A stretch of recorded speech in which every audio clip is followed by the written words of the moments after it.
Hi, and welcome to day 17 of our 20-day Genesis read through. We're getting really close to finishing. Today we are reading Genesis, let me look, 41, 42 and 43. Called this A Dream Come True. Well, we'll see that the dream, the prophecy that God gives to Pharaoh is interpreted correctly by Joseph, as he interprets another dream correctly. We've had quite a few dreams from Joseph, and this one he correctly interprets. So the dream does come true. But also it kind of hints at where we end up right at the end. Because where we end up is Joseph is put in charge of an awful lot, and all of a sudden the brothers come back onto the scene where he is in a far different place from when he was sold into slavery. He holds the power. He is the one who has all the cards in his favour. So we're going to read those 3 chapters from the Good News translation, and here we get a really exciting turn for Joseph in his life's story. Genesis 41. After 2 years had passed, the king of Egypt dreamed that he was standing by the Nile River, when 7 cows, fat and sleek, came up out of the river and began to feed on the grass.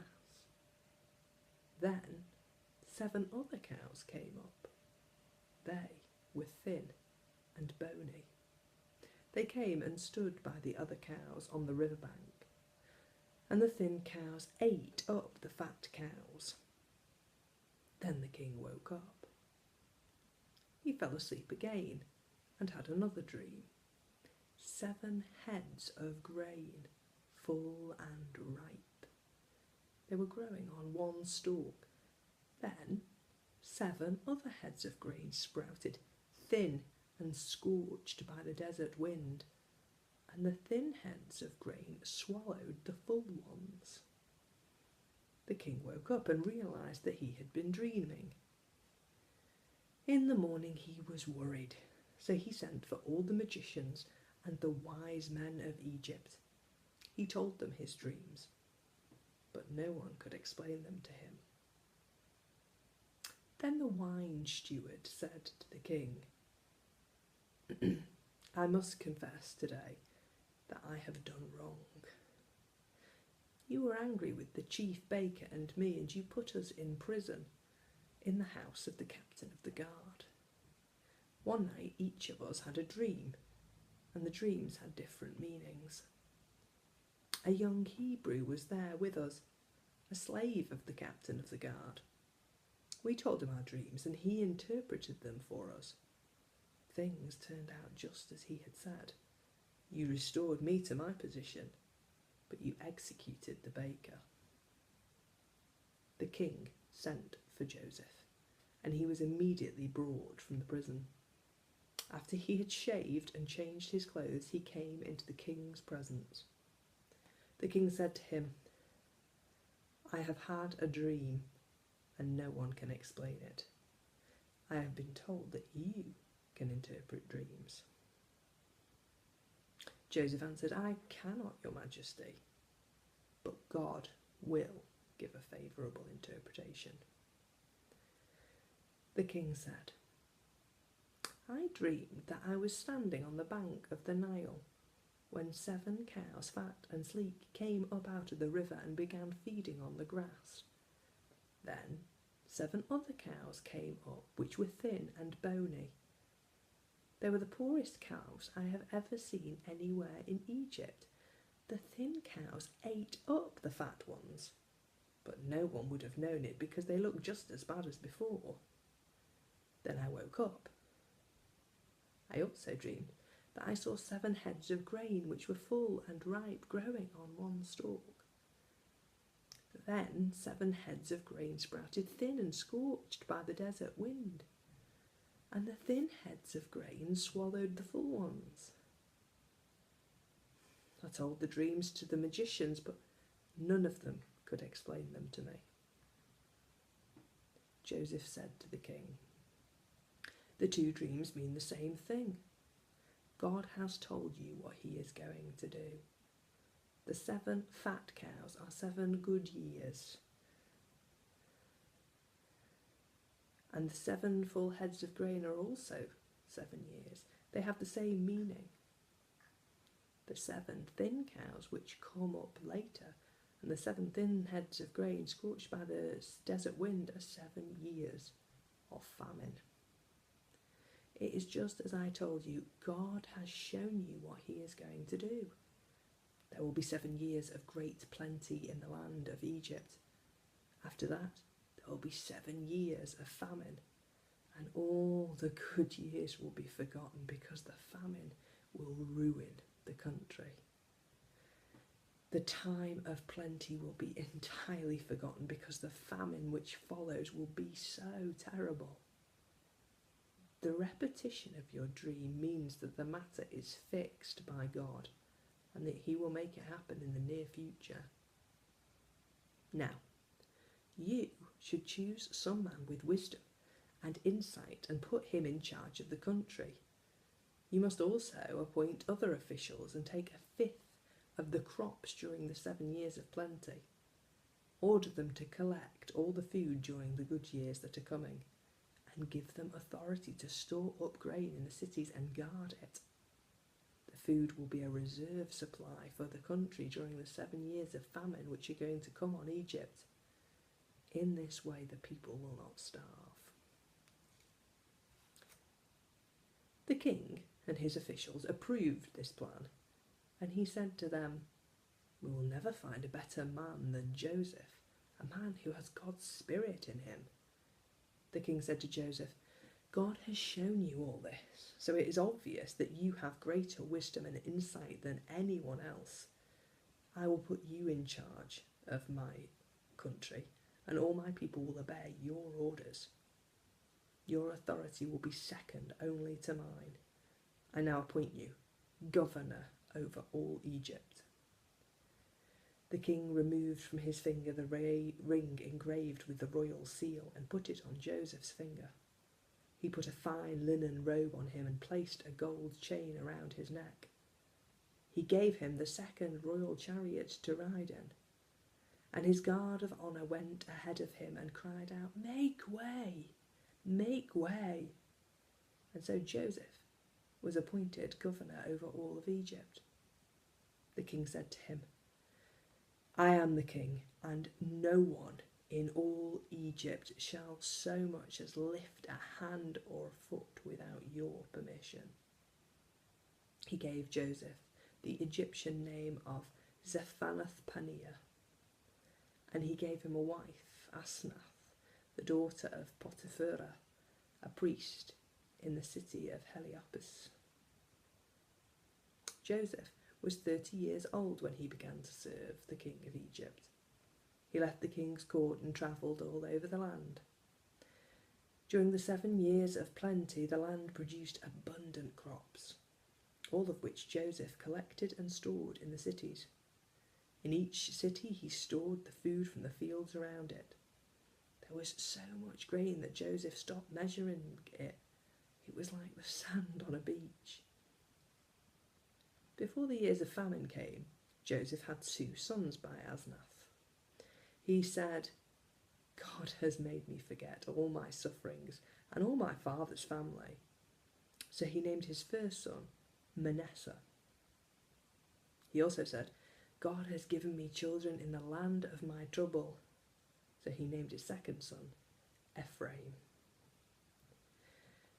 The 7 years of plenty that the land of Egypt enjoyed came to an end, and 7 years of famine began, just as Joseph had said. There was famine in every other country, but there was food throughout Egypt. When the Egyptians began to be hungry, they cried out for the king for food. So he ordered them to go to Joseph and do what he told them. The famine grew worse and spread over the whole country. So Joseph opened all the storehouses and sold grain to the Egyptians. People came to Egypt from all over the world to buy grain from Joseph because the famine was severe everywhere. Genesis 42. When Jacob learned that there was grain in Egypt, he said to his sons, "Why don't you do something? I hear that there is grain in Egypt. Go there and buy some to keep us from starving to death." So Joseph's 10 half-brothers went to buy grain in Egypt. But Jacob did not send Joseph's full brother Benjamin, for he was afraid that something might happen to him. The sons of Jacob came with others to buy grain, because there was famine in the land of Canaan. Joseph, as governor of the land of Egypt, was selling grain to people from all over the world.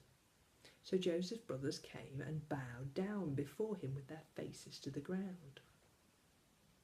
When Joseph saw his brothers, he recognized them, but he acted as if he did not know them. He asked them harshly, "Where do you come from?" "We have come from Canaan to buy food," they answered. Although Joseph recognized his brothers, they did not recognize him. He remembered the dreams that he had dreamed about them and said, "You are spies. You have come to find out where our country is weak." "No, sir," they answered. "We have come as your slaves to buy food. We are all brothers. We are not spies, sir. We are honest men." Joseph said to them, "No, you have come to find where our country is weak." They said, "We were 12 brothers in all, sir, sons of the same man in the land of Canaan. One brother is dead, and the youngest is now with our father."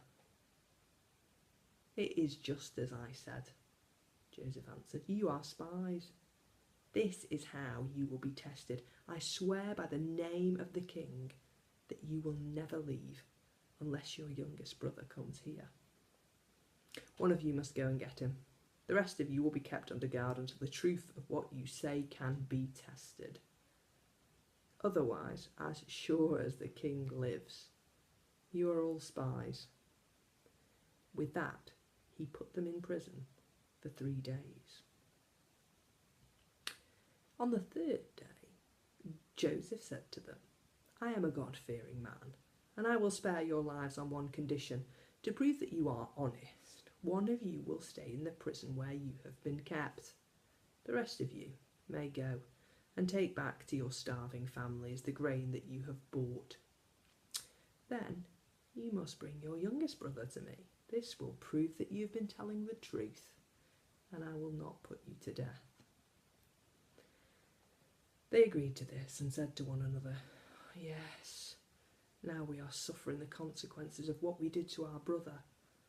We saw great trouble he was in when he begged for help, but we would not listen. That is why we are in trouble now."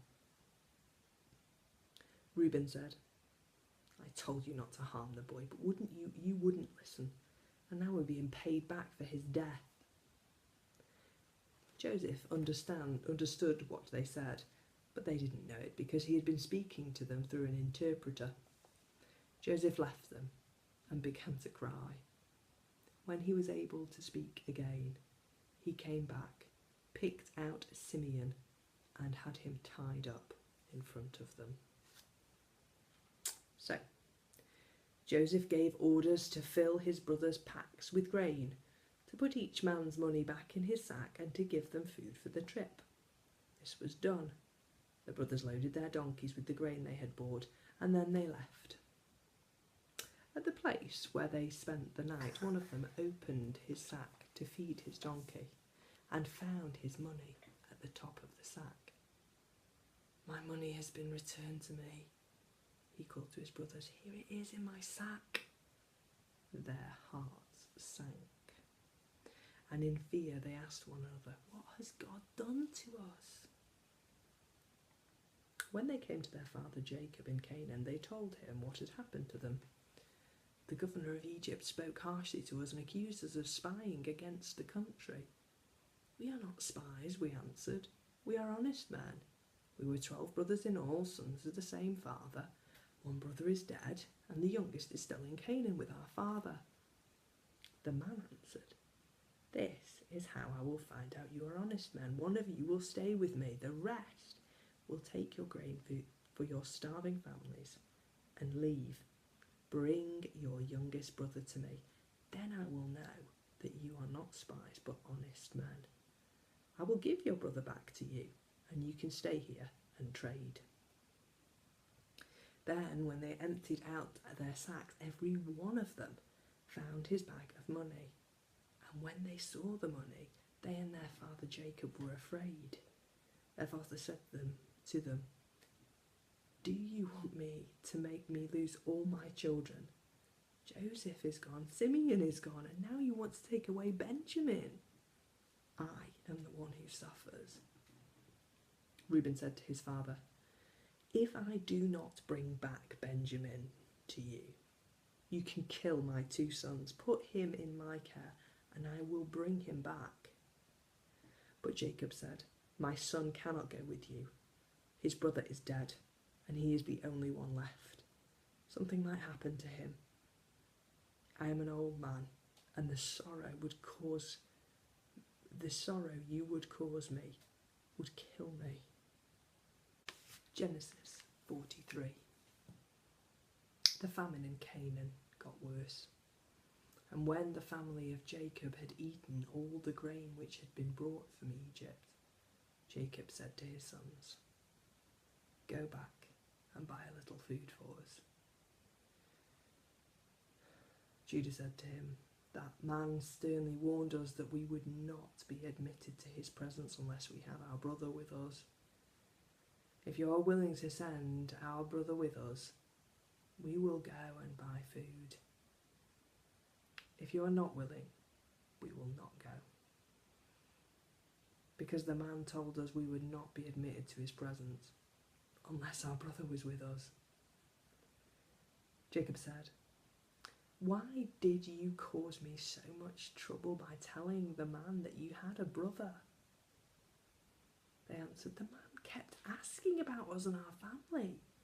Is your father still living? Do you have another brother? We had to answer his questions. How could we know that he would tell us to bring the brother with us? Judah said to his father, Send the boy with me, and we will leave at once. Then none of us will starve to death. I will pledge my own life, and you can hold me responsible for him. If I do not bring him back to you safe and sound, I will always bear the blame. If we had not waited so long, we could have been there and back twice by now. Their father said to them, If that is how it has to be, then take the best products of the land in your packs as a present for the governor. A little resin, some honey, spices, pistachio nuts and almonds. Take with you also twice as much money, because you must take back the money that was returned to us. Maybe it was a mistake. Take your brother and return at once. May Almighty God cause the man to have pity on you, so that you will give Benjamin and your other brother back to me. As for me, if I must lose all my children, I must lose them. So the brothers took the gifts and twice as much money and set out for Egypt with Benjamin. There they presented themselves to Joseph. When Joseph saw Benjamin with them, he said to the servant in charge of his house, Take these men to my house. They are going to eat with me at noon, so kill an animal and prepare it. The servant did as he was commanded and took the brothers to Joseph's house. As they were being brought to the house, they were afraid and thought, We are being brought here because the money that was returned to our the sacks the first time. They'll suddenly attack us, take our donkeys, and make us his slaves. So, At the door of the house they said to the servant in charge, "If you please, sir, we came here once before to buy food. When we set up camp on the way home, we opened up our sacks, and each man found his money at the top of his sack, every bit of it. We have brought it back to you. We have also brought some more money with us to buy more food. We do not know who put the money back in our sacks." The servant said, "Don't worry. Don't be afraid. Your God, the God of your father, must have put your money back in your sacks for you. I received your payments." Then he brought Simeon to them. The servant took the brothers into the house. He gave them water so that they could wash their feet, and he fed their donkeys. They got their gifts ready to present to Joseph when he arrived at noon, because they had been told that they were to eat with him. When Joseph got home and bowed down to the ground before him, he asked about their health and then said, "You told me about your old father. How is he? Is he still alive and well?" They answered, "Your humble servant, our father, is still alive and well." And they knelt down and bowed down before him. When Joseph saw his brother Benjamin, he said, "So this is your youngest brother, the one you told me about? God bless you, my son." Then Joseph left suddenly because his heart was full of tender feelings for his brother. He was about to break down. So he went to his room and cried. After he washed his face, he came out and controlled himself. He ordered the meal to be served. Joseph was served at one table and his brothers at another.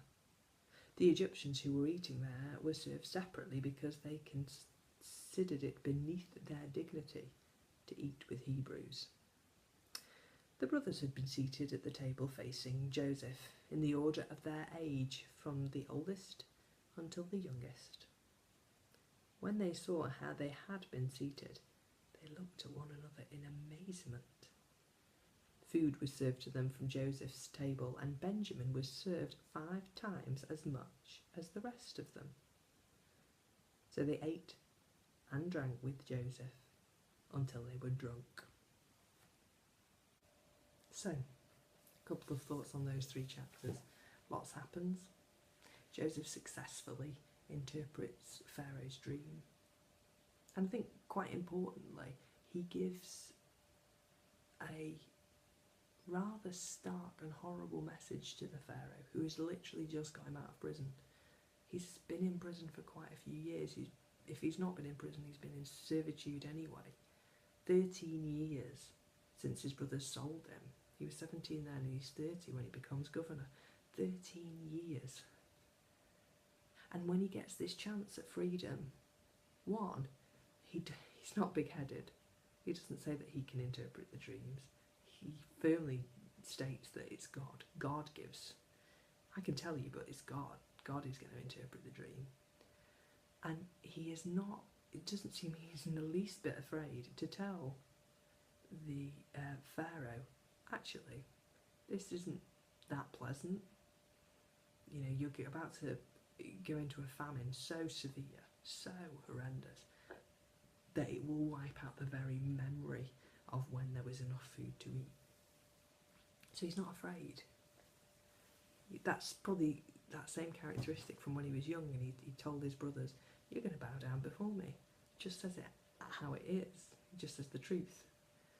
We could possibly learn some of that sometimes. Sometimes we're afraid to tell what we actually think is the truth, or we know is the truth maybe, because it's not going to be received well. And just as I said, he doesn't take any credit for the interpretation. He's not angling to be governor. He's not trying to put himself in a position of power. In fact, he just tells them that there needs to be somebody in that position. God gets him where he needs to go, and it brought me in mind of sometimes how in churches you find people who want the places of honour, want the situations. In workplaces, they want to do the good jobs, the ones that everyone's going to say, "Oh, aren't they amazing?" that's not where Joseph is at. He just tells him it needs to be, and actually God puts him in the place. And then we get this interesting development with the brothers. I love how Joseph, after 13 years, is so overwhelmed by emotion that he keeps having to leave. He keeps having to try and bring himself back together. And we're going to think about the way he responds to his brothers more tomorrow, as we hear what he eventually does. But also I do keep feeling a connection with Jacob as he mourns still for his son Joseph, and as he is so afraid of losing Benjamin. There's something that's very human in all these stories, that the characters they fail and they're weak, but actually they're so much more relatable because of it. So we're going to find out what happens tomorrow, if we don't already know, which I suspect we might. So come back tomorrow for the sort of denouement to the story of what happens between Joseph and his brothers.